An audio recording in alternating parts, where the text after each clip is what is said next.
against? Yeah. What about No, this is against. This is part. Hey, hang on just a second, Mr. Byers. Are you speaking against? You've got a part here. Sir? You're speaking partly for and partly against? Yes. Okay. Yes, handout. If you want to, these are the bills. These are the bills. Oh, he has a handout. All right. We have a handout. Just a second. If you want to go ahead and introduce yourself and who you're with. Yes, sir. I am Dubs Byers. I am here today as a private citizen. I do not represent the Board of Correction. I am a member of the Board of Correction. But first of all, I want to commend Senator Gilmore and the people who have worked with him on this bill. As was stated, it's been a thankless task.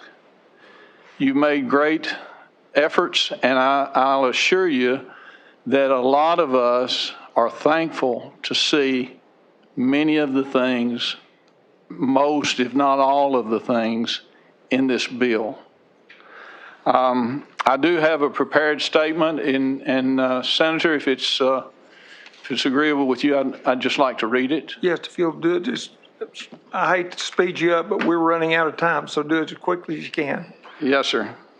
My name is I'm sorry that I don't talk faster, but my name is Dubs Byers. I'm a resident of Gould, Arkansas. I was appointed to the Board of Correction 2015, reappointed last year.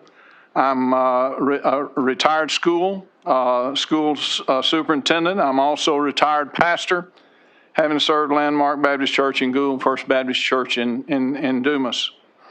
I wanted to make a difference when I was appointed to the Board of Correction. I support the goals that are proposed here, that are outlined by this bill. And I think that many of the things are very good. I have been a supporter of positive things in the prison for many years. I've been instrumental in assisting in the establishment of a seminary at Varner Prison, whose purpose it is to aid in moral rehabilitation of the inmate population.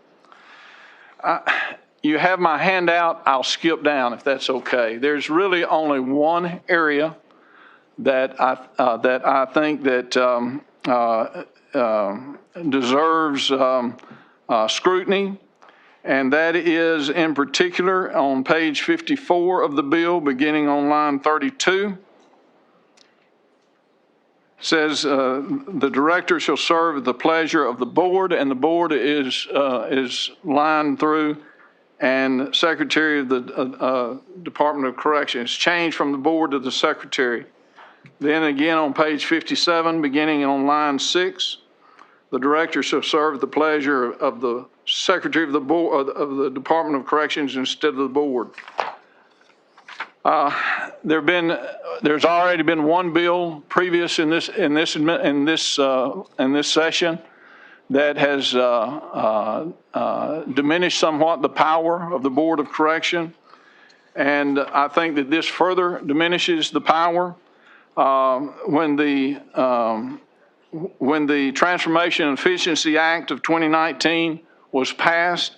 One of the, and I'm quoting here from the law itself, the Transformation and Efficiency Act of 2019 shall not abridge, diminish, or curtail in any respect the authority or responsibilities vested in a state entity that is subject to Arkansas Constitution Amendment 33 and affiliated with a cabinet-level department under the Transformation and Efficiency Act. I think that those two statements in the bill seem to violate the intent of the Transformation and Efficiencies Act of 2019. I thank you for the opportunity to speak, and I look forward to the role in making Arkansas a safer place to raise our families.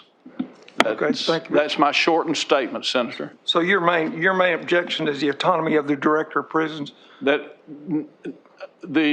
not necessarily the autonomy of the secretary, but the diminishing of the power of the board. Okay. All right, any questions from committee? Senator Clark?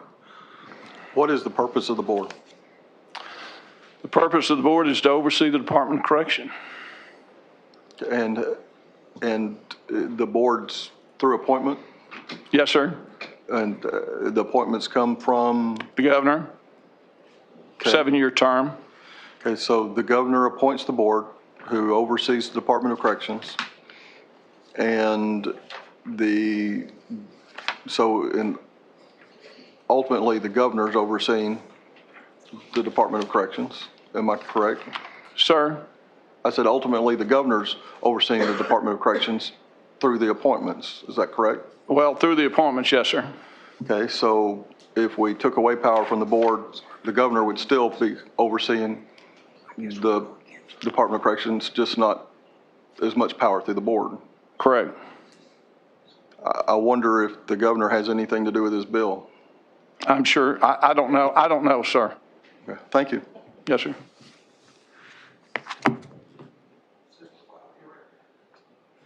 Good afternoon.